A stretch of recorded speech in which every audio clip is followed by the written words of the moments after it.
Josh, how are you? Oh man, happy to be here. Thank you. I'm excited to have you for a couple reasons. And we haven't had somebody with your history, with your body of work on this show. So I'm thrilled to learn from you. And maybe what we can do is can you just kind of give a quick flyover of where you have been in the last couple decades of your life, what you've been doing? Oh baby, yeah, I love a sum up.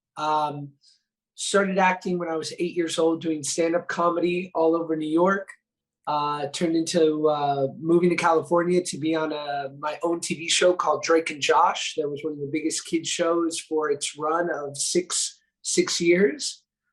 In that time, I lost 100 pounds, got sober, continued to work, pivoted into creating the social media and speaking business, which then turned into this book that I just wrote called Happy People Are Annoying. And then in a roundabout way, came back into acting and, have had a couple things I'm pretty proud of as of recently, shows like Turner and Hooch for Disney Plus, How I Met Your Father on Hulu, and working on this movie Oppenheimer right now with Chris Nolan. So I've had a weird life, but it brought me here with you. So, I won't quite. I've got to tell you, like, I can't wait to drill into almost each segment that you just highlighted. But when I got your book, the cover, I know you did this purposely, but the cover is like, oh, he's totally playing on how annoying the zeitgeist of self-help is. And the cover in and of itself has that annoying feel to it. Like, it's really funny, dude, what you've done there. And so was that purposeful? Totally, thank you. And if you look at the back of the book, there are these awards I created with the feathers around it that you'd see for like an indie movie that it got into Cannes or Sundance. But it's awards such as most punchable book cover, most likely to not make the New York Times bestsellers list, who asked for this. I, yeah, I think that I certainly have this persona. I say in the book, like, you can't pick your hits. It's why Billy Joel won't play Uptown Girl anymore. You can't pick the thing that sort of breaks you through into the zeitgeist. People marry themselves to the first image that they fall in love with you as. So I knew that there was something deeper, that I wanted to say more, that there had been a lot that I had sort of obfuscated or omitted of my story because I felt the need to sort of project the showbiz Josh to people. So I wanted it to be a bait and switch. You see this cover, you think, I know that cheesy guy. And then you open to page one and you're like, oh, what did I just sign up for?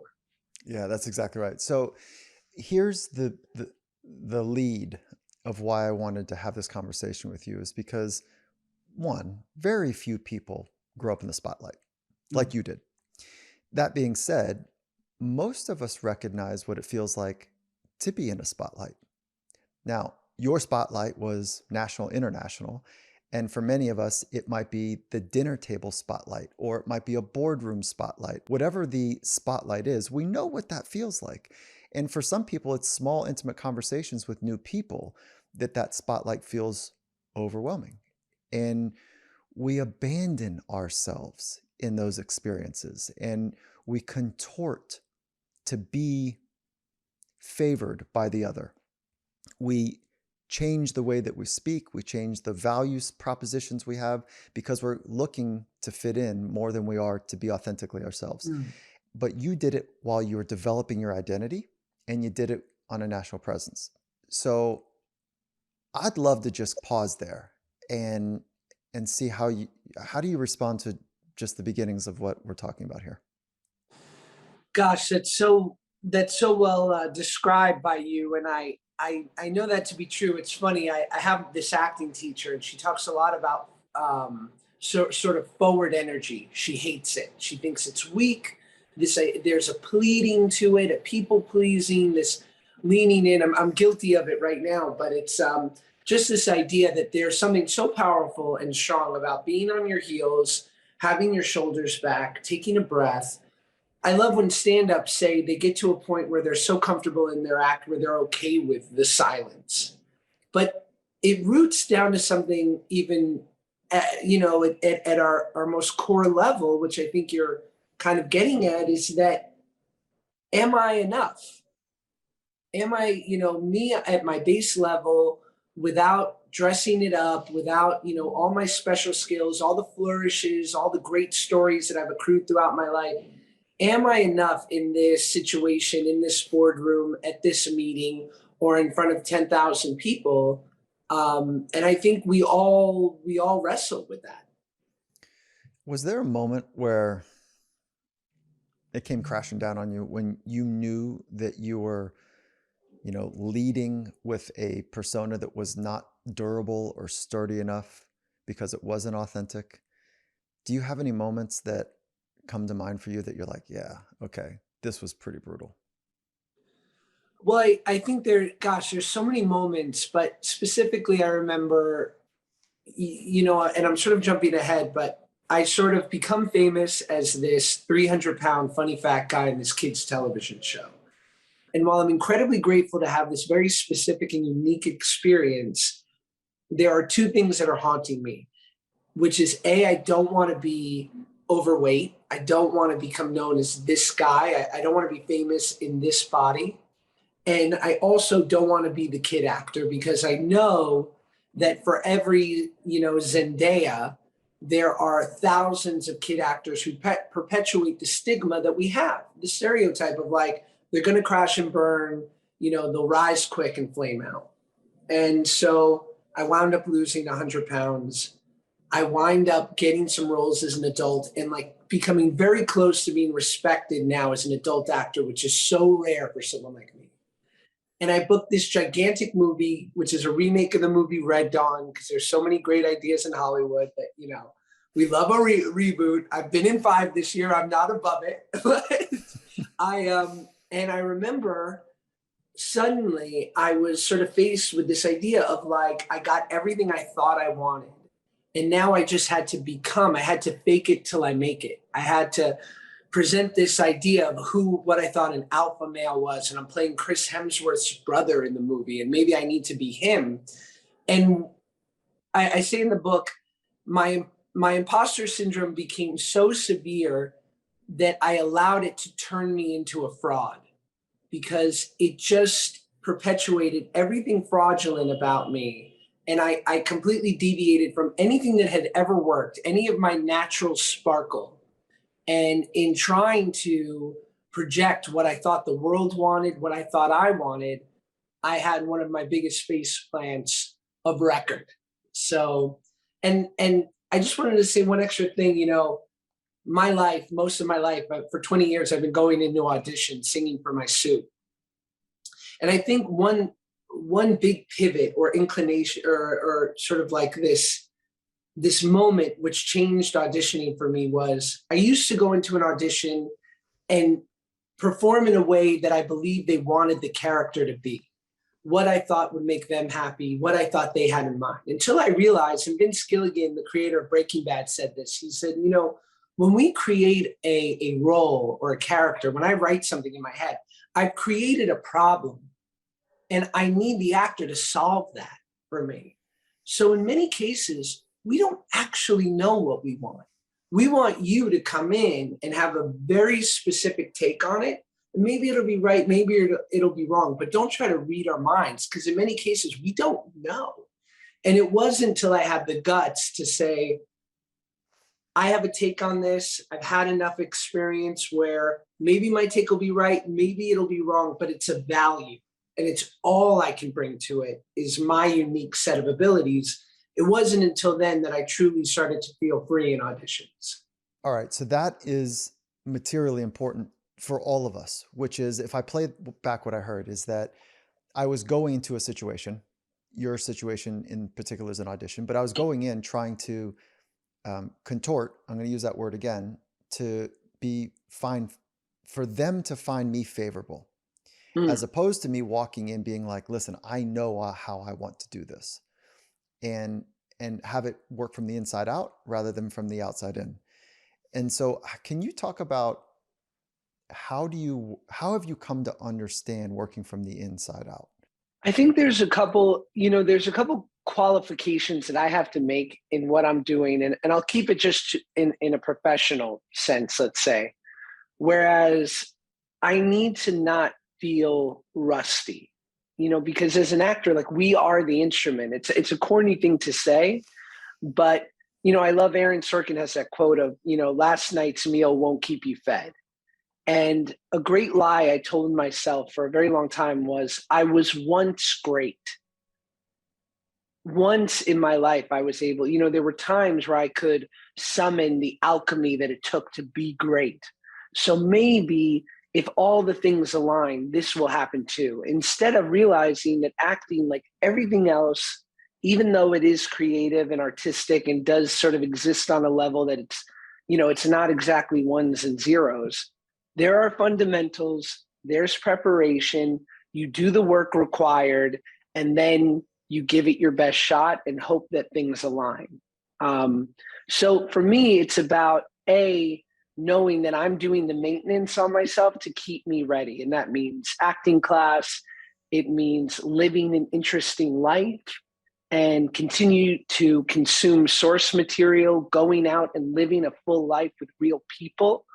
I find, when you see an actor who has like a moment and they really pop in a part and everyone's talking about it, and then after a couple of years, you just go, what happened to him? He was so good in that thing.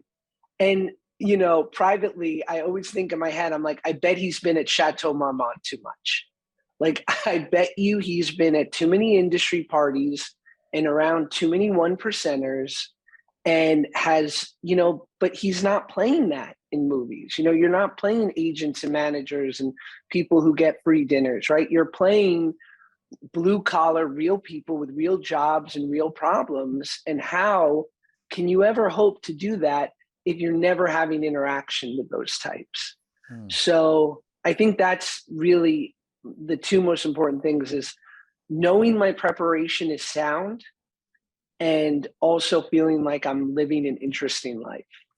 What gets in the way of you being your very best? I can certainly be, I can be lazy in these weird ways, and it's not, I'm not slothful, but I can know that I have an audition to prepare for and think, I really got to vacuum, and then I'll get to it. It's like I can make myself busy with things that, if I'm being honest, don't require my immediate attention. And so it's not prioritizing the work that's necessary. And yeah, and it is that I'm trying to think. You said it so well. And I find myself falling back into that is like trying to read other people's minds and to change my behavior in which to please them always gives me this like I just got broken up with energy. Please God, I swear I'm a great date. Okay, I want to take a quick little break right here to talk about Viori. I've been an absolute avid supporter of Viori for two and a half years, probably. It's legitimately the softest and most versatile clothing that I have in my closet. I wear it all the time. I love what they're doing. And I want to steer you towards a couple of my favorite items to see if you vibe with them as well. One is the Sunday Performance Jogger. It's their best-selling item, so you're going to feel safe in the masses on that one. And it's become a go-to for me. It's comfortable, it's smooth, it's just they've got the right texture. The second is it's brand new for them. It's the Sunday Performance Short. So it's built on the same technology as the jogger, and they just put it in short form. They've got new colors that are available for each of them.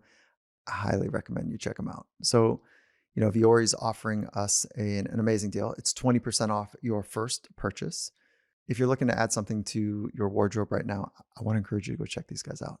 So punch over to vioriclothing.com/finding mastery. So you spell Viori, VUORI, vioriclothing.com/finding mastery. And just to be clear, there's no code. All you've got to do is head over to that link, vioriclothing.com/finding mastery, to receive 20% off, and it'll all be taken care of at checkout. You'll also, just to double back on this, receive free shipping on any US order that's over $75. And then they've also got free returns as well. So vioriclothing.com/finding mastery to discover what they're doing and the versatility of their clothing. And Finding Mastery is brought to you by Juve. when it comes to technology that's geared towards human flourishing, Juve is one of my favorite. I love what they're doing. I love that they were first to market. I love that they are leading the market. They're leading the way when it comes to red light therapy. And it's something I use nearly every day from home. They are absolutely on it. Form, function, the design, as well as working from science up to create their product. So Juve utilizes red and near infrared light to stimulate the mitochondria in your cells.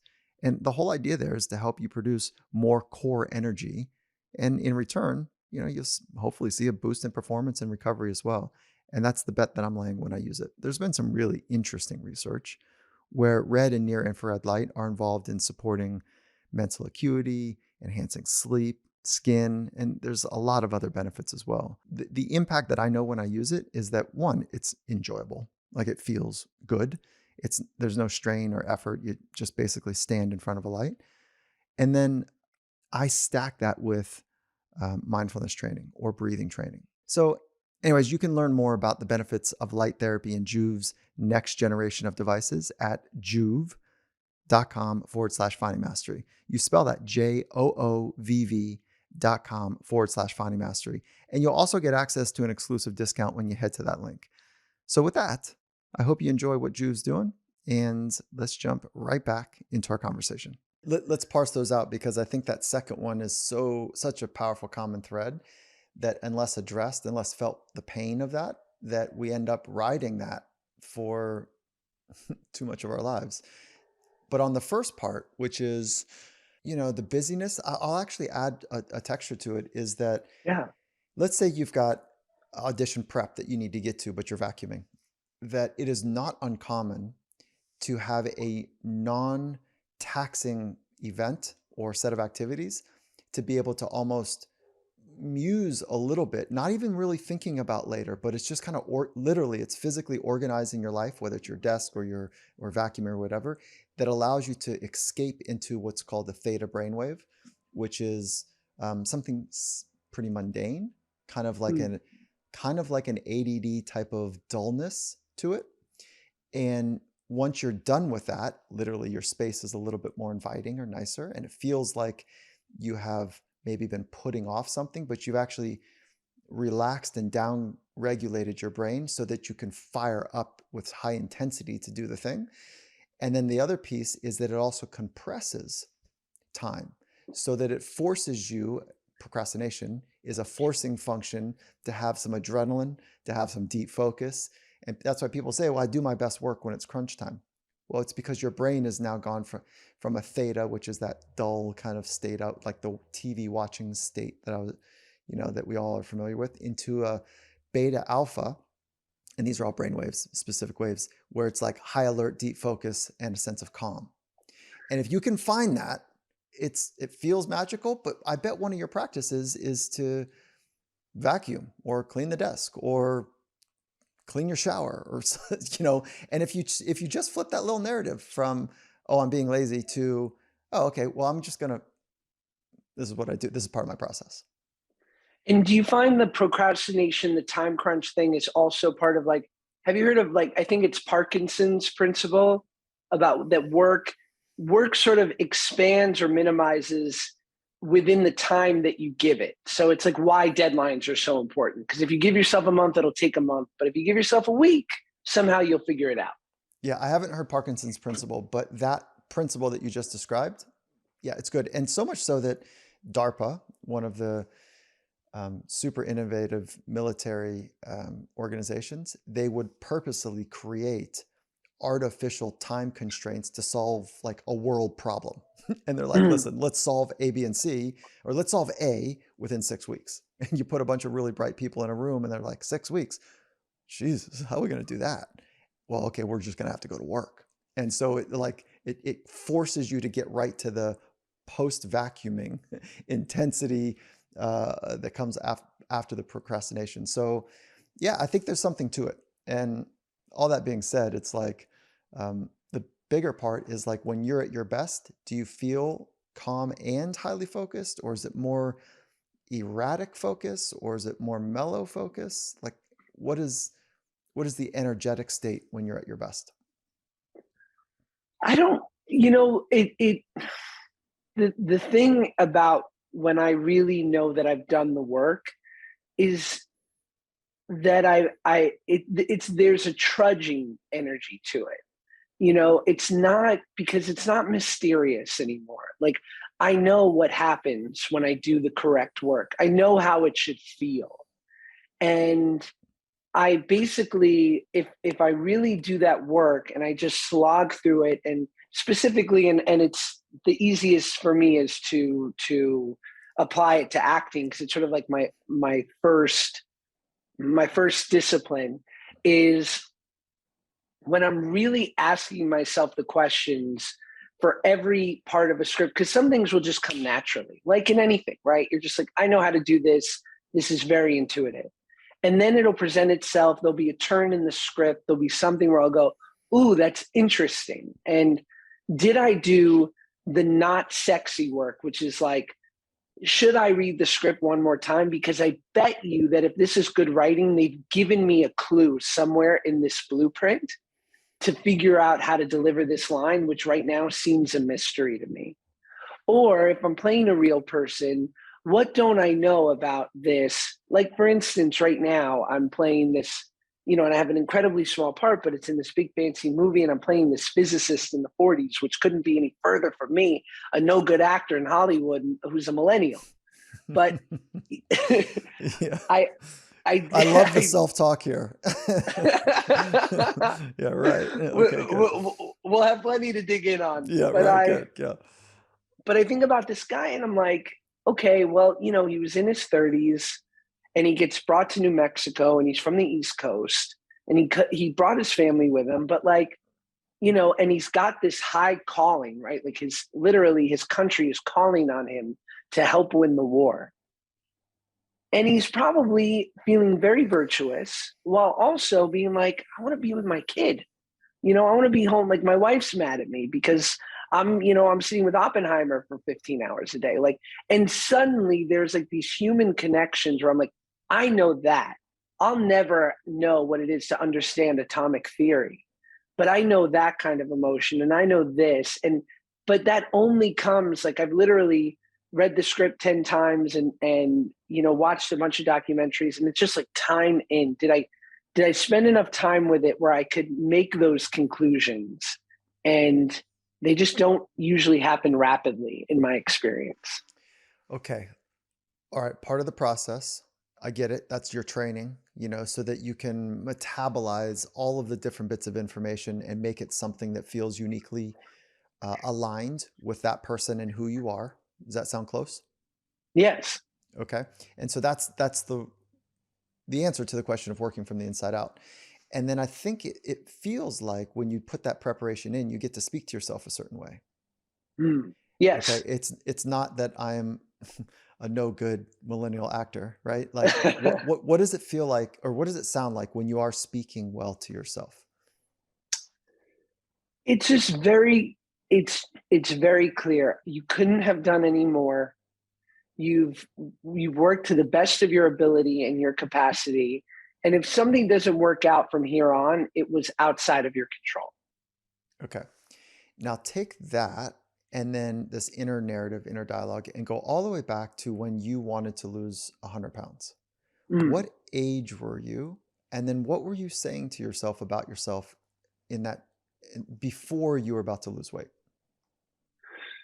Well, I had always sort of been an overweight kid, but between 13 and 17, I probably put on 80 pounds. And so that was when I was at my heaviest. Wait, okay. So what was happening? Well, I think I had always used food as to narcotize, to anesthetize my feelings. My brain wants me uncomfortable. I always say my disease rests in my dis-ease. I have my default settings put me in a place of discomfort. Now, I don't think that that's specific to people like me. I think that's probably pretty human. I don't mean to project, but I think there's a lot of people who feel those things.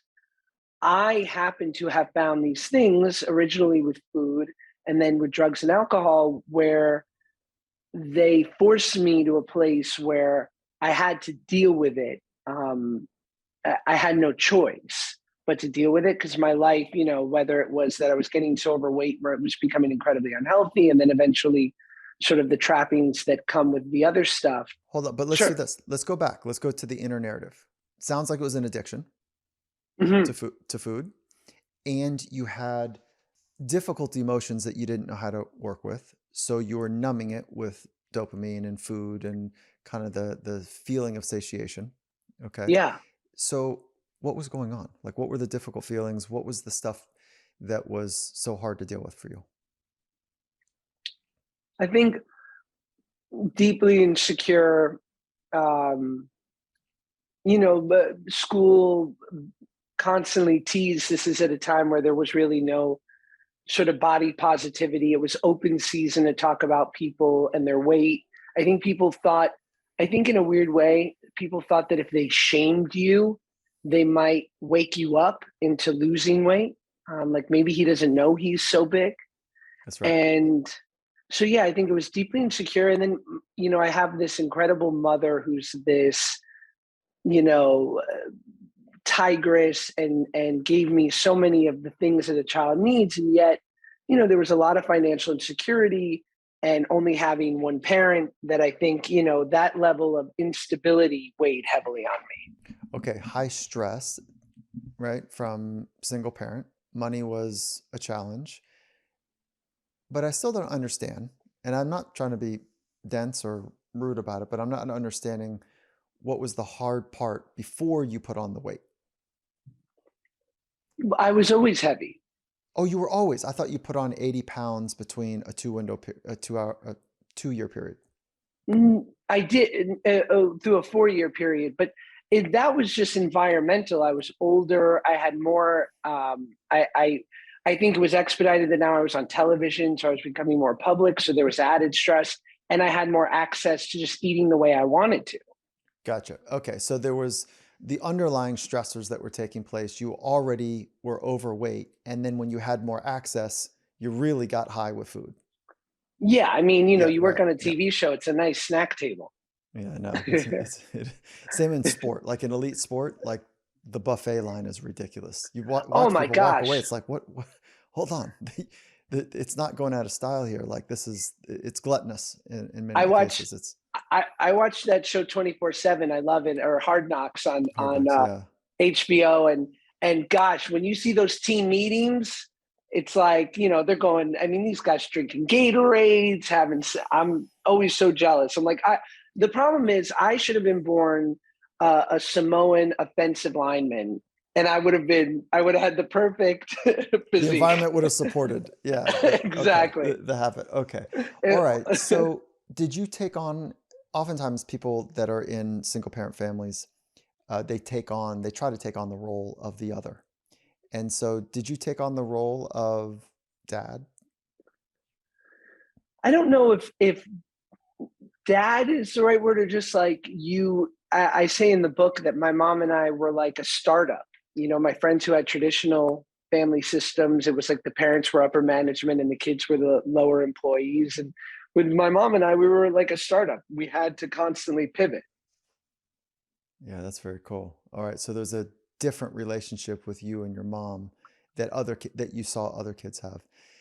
And then when you were getting all this attention, did you have a narrative that, well, I need to stay heavy because that's part of my package? I knew that it was said to me verbatim, like, you're part of a very small class um, of performers who you fill this role. And yes, you'll be relegated to probably two things: the bully or the best friend. But this is a very sort of, you're part of a legacy here. There are people who have done this before you, and they would compare me to Chris Farley or John Candy, but they weren't comparing, those guys are geniuses. They weren't comparing my ability. They were just comparing my size. And Mm, also, never always failed to mention that they sadly had somewhat tragic endings. Um, and so all those things combined, I I certainly think people were like, if you lose weight, you're going to be auditioning against Jake Gyllenhaal. I mean, not really, but you know what I mean? They're like, you're going to enter the ranks of where there are thousands of guys who want one role. And right now you're against three. Mm-hmm. But Okay. that never had any, I have to say, I never had, I remember deciding when I started to lose weight that like, if I had to stay this size and be a movie star, I I wouldn't do it. And if I had to, if I could be thin and have just be a normal person working a normal job, I would pick that instead. Did you have a moment where you got sick and tired of being sick and tired, as the phrase goes, or was it a slow transition that took place? Totally. I think that when I think sort of the moments that instigated it were like I wound up making this movie actually called Mean Creek when I was 16, and I played the part of a bully, but it was the first time that it was like this really three-dimensional character. And you come to learn about the bully in the movie that he's this tragically flawed guy who's got learning disabilities and desperately wants friends. And the movie won an award at Sundance. Reviews were incredible, and I was hooked because I love the deepest capital T truth about me is I love acting. And so I was like, oh, this is what I want, and I know this isn't coming again for another 10 years. Like a part like this for a not typical leading man type of actor the way I am. So I think there was like the vanity. I liked being liked, and I liked that I was good at this thing, and I wanted more opportunity to shine. And I felt like if I didn't, I knew that I had missed out on being a teenager. And I thought the longer I wait, the more of my life I'm going to miss out on because I could feel myself holding myself back. Mm. Okay. So it wasn't a crash and burn, the bottom dropped out, a new low happened, and I've I been, wouldn't say that. no, it Your wasn't your that. Yeah. your bottom is when you decide to stop digging. And so I was 300 pounds, in a very unhealthy place, and I was emotionally, I was not pleased with what my life was. So could I have been 500? Sure, but we're dealing with like pretty disparate circumstance regardless. How did you work with the trade winds? So you started losing weight, and then there was going to be forces back on you saying, "What are you doing? You're losing weight." There'd be certainly people in your corner like, "Josh, awesome. I hope you're feeling healthy. Like keep with it." But I would bet that there was other people that maybe for whatever reason, because they had given you the narrative and they wanted you to stay with that narrative, and now you're changing the narrative, that there would be some trade winds. But can you talk about those types of forces against the change you wanted? Yeah, I don't think I think you're right. Most people were very supportive, and I think inevitably the trade winds became more of, well, you'll always be this though. Like, as soon as you're done with your TV show, you've got to find another sitcom. Like you have this lane, so stay in this lane. It works for you. And my thought was like, but I've been studying to be like a real actor, and I love this, but I would love to not be limited to one thing. And everyone who would kind of roll their eyes and say like, hey, be lucky that you're even good at this. And that was always a drive deep within, which was like this deep seated need to prove people wrong. And I don't know if that was just installed from not having a dad and constantly wanting to be like, I'm valuable, I'm worth it, don't leave. I mean, I'd love to ask you, like, how many high performance athletes are who they are today by admonishing fathers who were too hard on Oh gosh, I mean them? Most. the line is long, Right. right? The line is long, or the father that wasn't there. Right. Yeah, to your point. And so much, you might find this interesting, Josh, is that um, in elite sport, it's actually in male sport, it's relatively well understood that if somebody grew up in a family without a male figure, that the way that we coach them, and I'm using a broad brush, was very different than somebody that grew up with an athlete who grew up with a male figure, because Mm. the athlete that didn't have the male figure wasn't used to the loud, booming alpha male voice. And so when you get loud with that athlete, there's a recoiling and there's a posturing. And either they need to protect mom in that case. When there was a loud voice, they needed to raise up because it was something that maybe was so new that it's like, what is this? And so there's a posturing to it. And there's a broad brush I'm stroking here, which I know is very dangerous for the most part. Sure. But there's an insight underneath of it, which is like, okay, if there was a male in the family and they're used to that tone, their brain is used to that tone, like no problems. Okay. Like you can be loud, but if they're not, there's a posturing that takes place and it usually it challenges the relationship in unhealthy ways. So, I don't know if you ever had that experience at all, where if somebody was like all of a sudden big and loud and large, like another alpha male, that it was like, oh my God, what do I do with this energy? Like, this is Well, overwhelming. I'm interested. Can I? It's a slight tangent, but I think it's worthwhile because I'd love to hear your take on this. So, when I was 19, or I'm sorry, when I was 21 and I got sober, I had been sober for 6 months, going to 12-step meetings. And it was suggested, and these were, mixed meetings, the way you see them portrayed in movies and television. And it was suggested to me by a friend of mine. He's like, I go to something called a men's stack, which is an all men's meeting, of 12-step meeting. Why don't you come try it? It's a great group of guys. And I said, okay.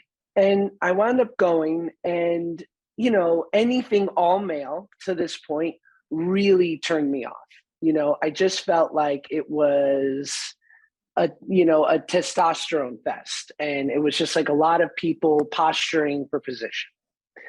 So I go in there, and again, it's these, gruff guys with long-term sobriety, anywhere from 10 to 30. There was one guy, a World War II vet, who had, 60 plus years of sobriety.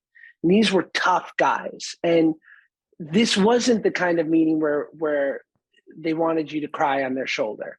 This was like, no, sit down, shut up, and listen. Like, your best thinking got you here.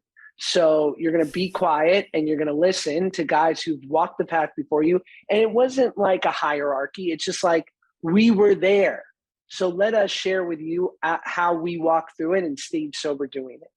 And I equated it to eventually like man school. Like, you want esteemable acts, or you want self-esteem, do esteemable acts.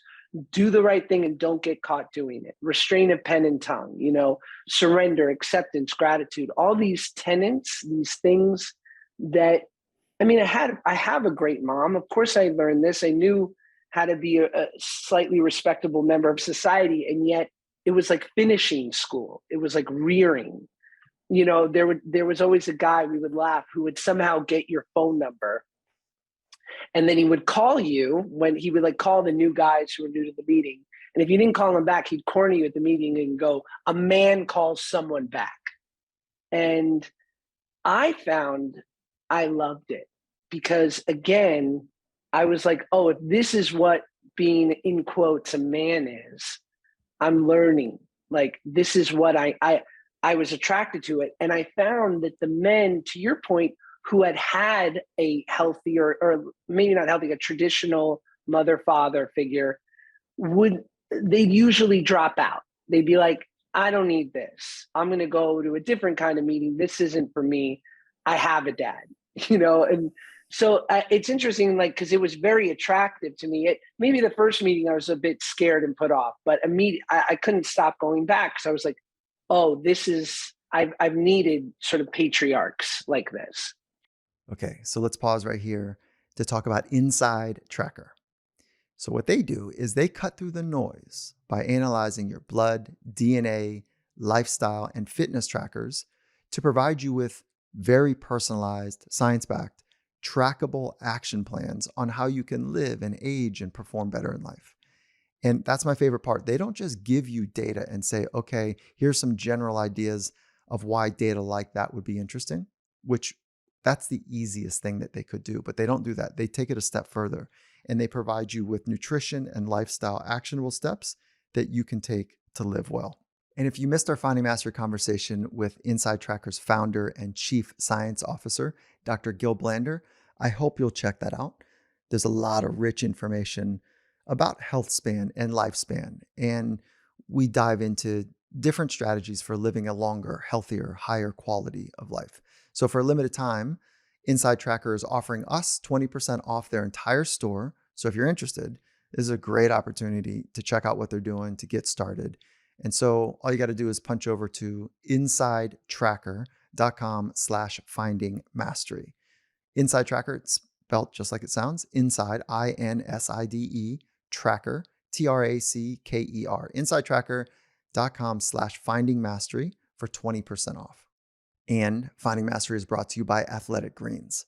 I love Athletic Greens. If you've been part of this community, you know that. If you're new here, I just want to encourage you to go check out what they're doing. And so I've been using Athletic Greens for just about 8 years now, and I'm stoked on it. I love the energy levels that I have on a daily basis, and Athletic Greens is part of that equation. It's just one scoop is all I use of Athletic Greens, and inside that, there's 75 high quality vitamins, minerals, whole food source superfoods, probiotics, adaptogens, all to help, get the day started right. I use it in the morning.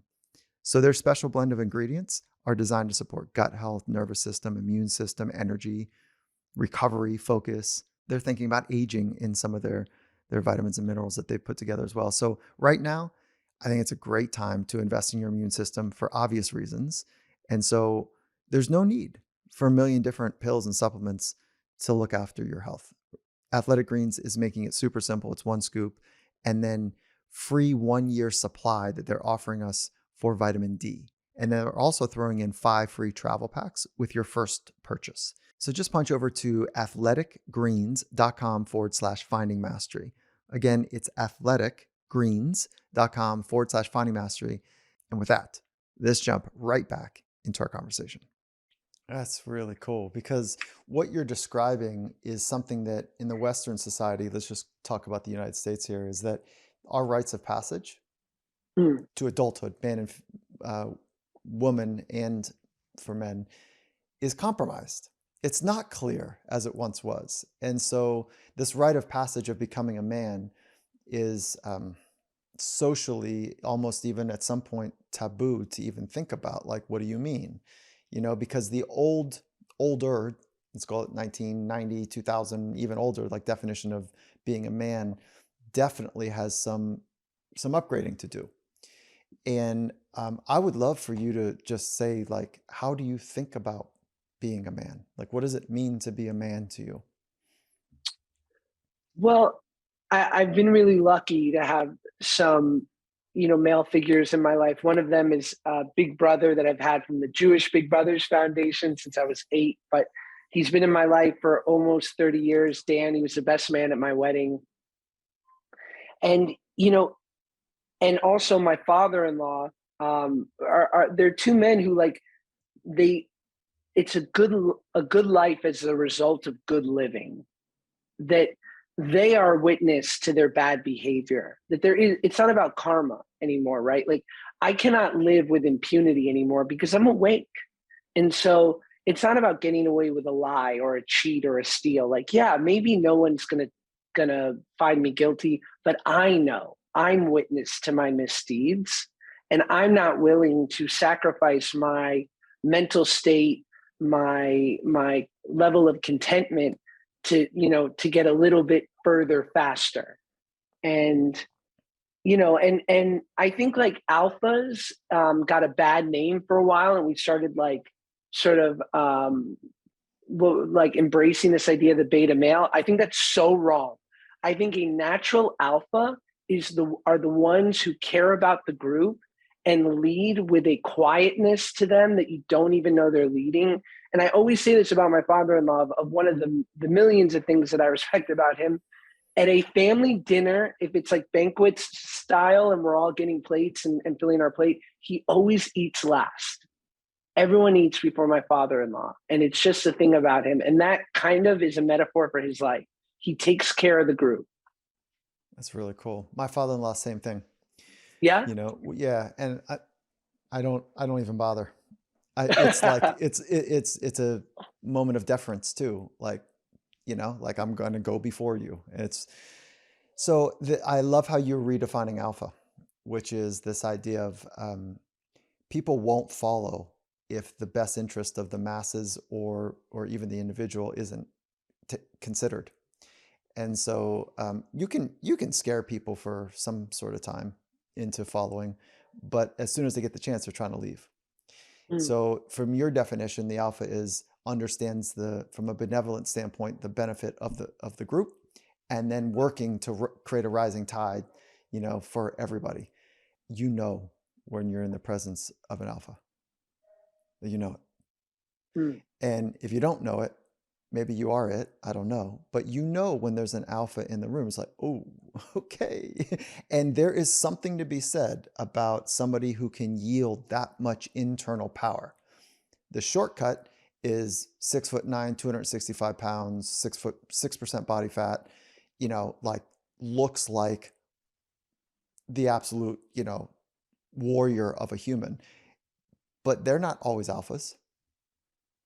They might look that way, but they might not be able to lead anybody. Right. And so they can't influence the psychology of a room. And so that is what I consider to be alpha. They can influence the psychology of the room by the way that they hold themselves.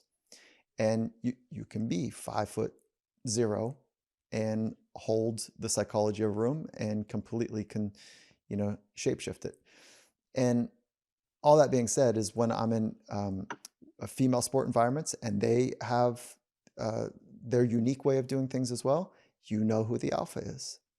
Mm. And yeah, I love this conversation. And I'll just say the last thing, and I'll get off of it, is that, to be a leader, the model that I use is like, you got to have a brightness inside of you that is so bright that other people are naturally attracted to it. And the second is the tone of leadership. I'm much more interested in the hand that leaves the pond without a trace. I think that Yeah. that's a really cool way of leading. There's a brightness, and then the hand that leaves the pond, like, how did this happen? Oh, when you look back and you interrogate it, you're like, oh, but while it's happening, it feels very different. So I was I was starting the show last year called Turner and Hooch, and it was, proper like Disney Plus.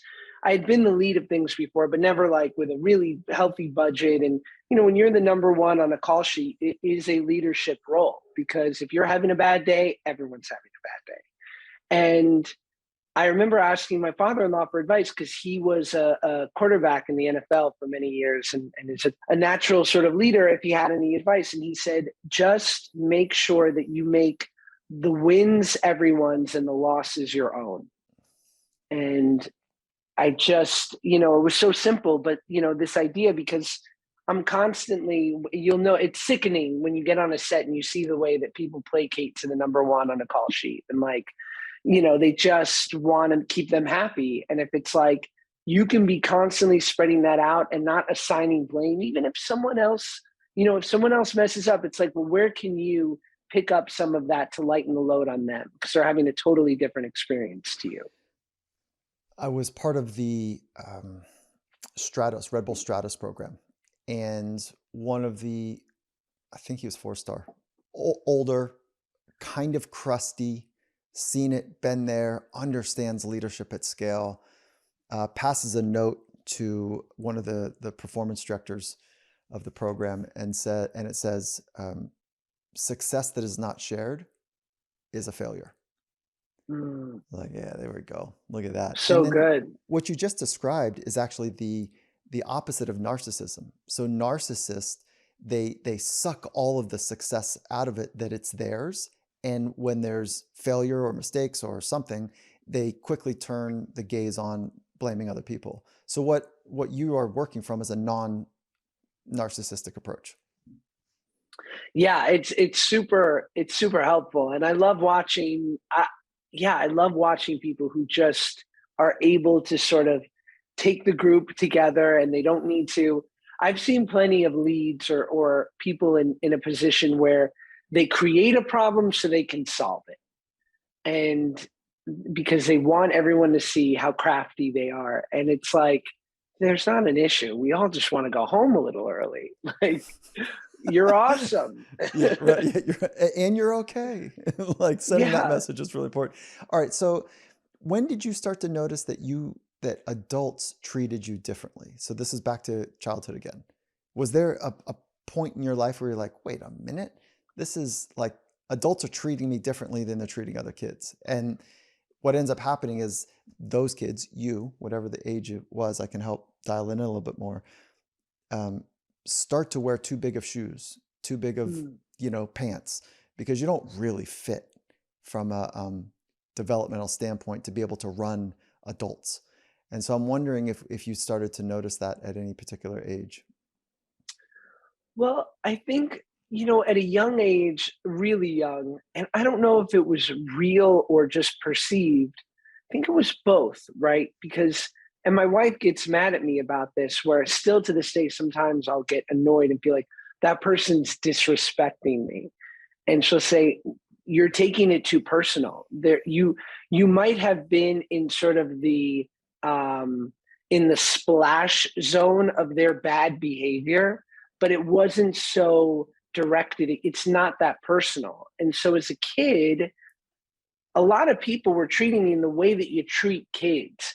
They didn't know that my circumstance was specific. They didn't know that I was the man of my house and that I had been, promoted to a higher level of responsibility from as far back as I can remember, because our situation was so specific.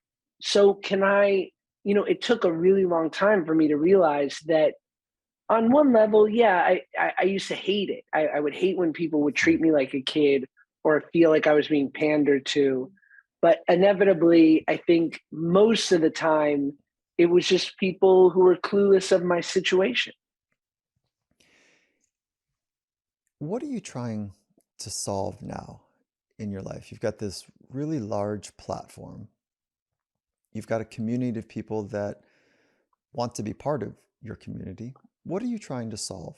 Such a good question. And I think I would fall victim to giving you some platitude if I tried to answer it without really, really thinking. But I know two things. I I want to do good work because anything worth doing is worth doing well. And I believe that the virtuous part of what I do has only occurred to me in the last couple of years, of that being a storyteller is probably a skill. The storyteller of the tribe is probably something that has occurred for thousands of years. And it allowed people to forget at night when they're warming up by the fire, the 14 hours of hell that they probably just experienced in most cases. And now, as the storytellers, we allow for people who live these real challenging lives to lose themselves in these worlds that we create for half an hour, 90 minutes. And that's a value. It's not just about playing pretend and putting on a costume. So I want to do good work that gives people that kind of escape. And then with any sort of money and influence that I'm able to sort of procure, it's like, where is the charitable arm of that? I mean, I do it in smaller ways, but what's that charitable arm where it's either partnering up with someone or making that, I'm 35, like I'm getting to that point where I really have to become clear of, how do I pay this forward? How do I give it away? Because I'm really overpaid, and my life I've been incredibly lucky, and it's time to help the people who haven't been as lucky as me. What are you searching for, or what are you aching for as a young man? There's not a lot of search and ache as far as, I mean, professionally. I talked about this the other day. Like, I had this great year of work last year. And then when this year started, I said, let me get back in acting class, because I know this about myself, that I'm going to get rusty and I'm going to rest on my laurels and just think that last year was just a preview of more good to come. So I get back in acting class and I'm doing my first scene, and my acting teacher watches it and she goes, did you consider this? Or you kind of totally missed this. And I just remember thinking, oh God, like this thing I've been doing for 20 years, I still can't master it. Like I still miss things. And so it's like this puzzle that I'm obsessed with, and it never gets old. Like it's this video game that I keep playing, and I love it. And I continue to just want to get one more, an inch further every time. So yeah, I think that, yeah. How do your friends describe you?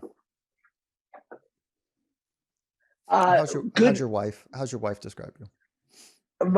So that's a better question, right? Because like, Hmm. you mean good friends or less good friends?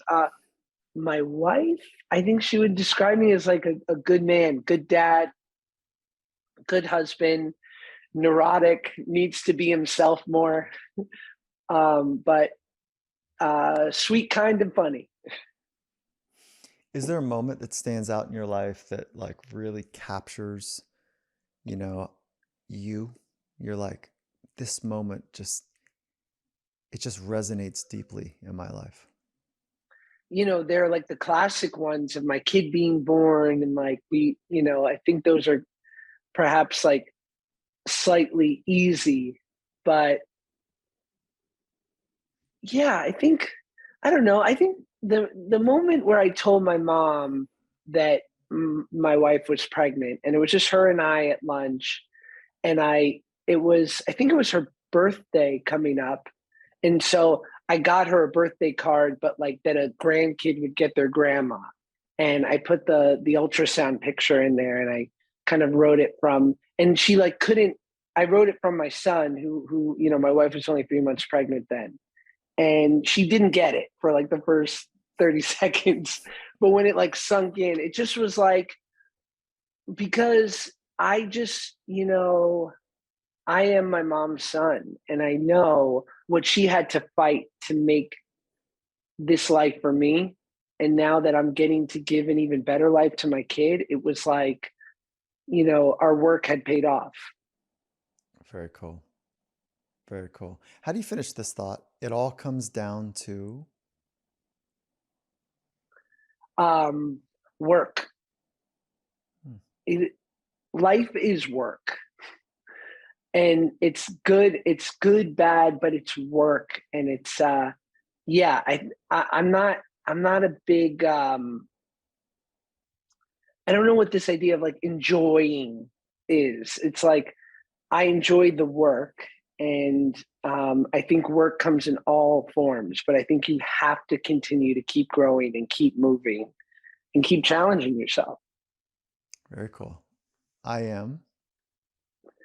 I am pleased to be here. I am. I'm doing my best most of the time. Relationships are. Everything, because that's the last thing to go, and even those will go.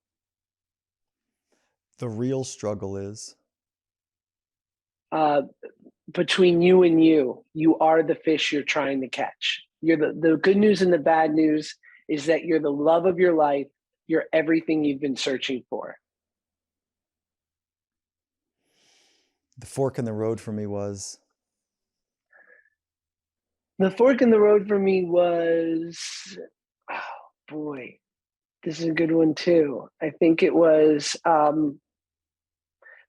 being willing to give 100% of myself, knowing that it still might not be enough. If people knew what I knew, they would. If people knew what I knew, they would eat less trans fat. No, they would. If they knew what I knew, I don't know. They if they knew what I knew, they might not be better or worse, but they might laugh a little more. Above all, my mother taught me. How to be decent, and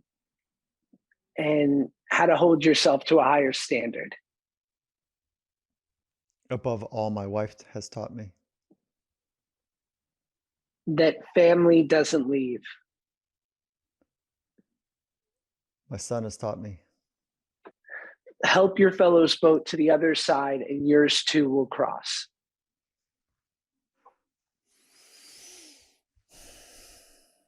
So good. Why are happy people so annoying? I mean, these people that like don't, and insatiably scroll Instagram all day and call you back when they say they're going to call you back, and have the proper number of lines in or the proper number of items in the express line at the grocery store. I think I was always annoyed by people who seemed that they were at a default level of happy, because I believed that happy was reserved for elite athletes and people who were generationally wealthy and attractive people, and it just came naturally to them. And it was only through facing challenges and walking through them and acquiring new skills to deal with the next thing and walking through challenges with grace that I found a little bit of that happiness that I'd always been seeking. Awesome, dude. Josh, there's a freshness to you, which is really relieving with all the success that you've had and the experiences that you've had. There's a humility that you lead with. There's a kindness that is part of your DNA. There's an understanding that you've earned. There's an openness. There's a conscientiousness. You have that interesting balance between agreeing, but also having your own point of view, which is an important blend. And I don't get this neurotic Josh. So I bet neurotic Josh was earlier. And so you're kind of tempering that a little bit with some of your introspection work that you've done. And so you've had to experience what I'm experiencing from you, the ability to dance between the light and the dark side of the human experience. You have to earn that. And you earn it by deciding not to dig anymore. Like, okay, I've reached a bottom. And then all of the work from the 12 steps, I think, is paying forward in the conversation I'm having with you, because I don't know if you've worked all 12 steps, but the 12 steps you have, you're nodding, the 12 steps are so powerful, whether you have an addiction you're working with or not. Those 12 Right. steps are radical. Bill and Bob, Dr. Bill and Bob, like, wait, did I get that right? Dr. Bob? No, Dr. Bob. Dr. Bob. Yeah. And Bill, Yeah. like what they did is like, I mean, it's outrageous. So I just want to say thank you for presenting, like a breath of fresh air from an industry that breeds narcissism. And so I just really enjoyable. I'm wishing you like fantastic success in the next phase as a dad, as a husband, and as a person who helps people laugh. And so thank you for entertaining the way you do. And thank you for presenting the way you did today. Like it's a breath of fresh air. Oh, I love chatting with you. Yeah, I can already just tell from this conversation how good you are at what you do. Hey, if you were to name this episode, what would you name it? Wow. Who's Josh Peck? Good job, dude. All right, legend. If there's anything I can do to be of service, like please let me know. And I've really enjoyed this conversation, Josh. Me too. Thanks for having me, man. Such a pleasure. All the best. Awesome. You too.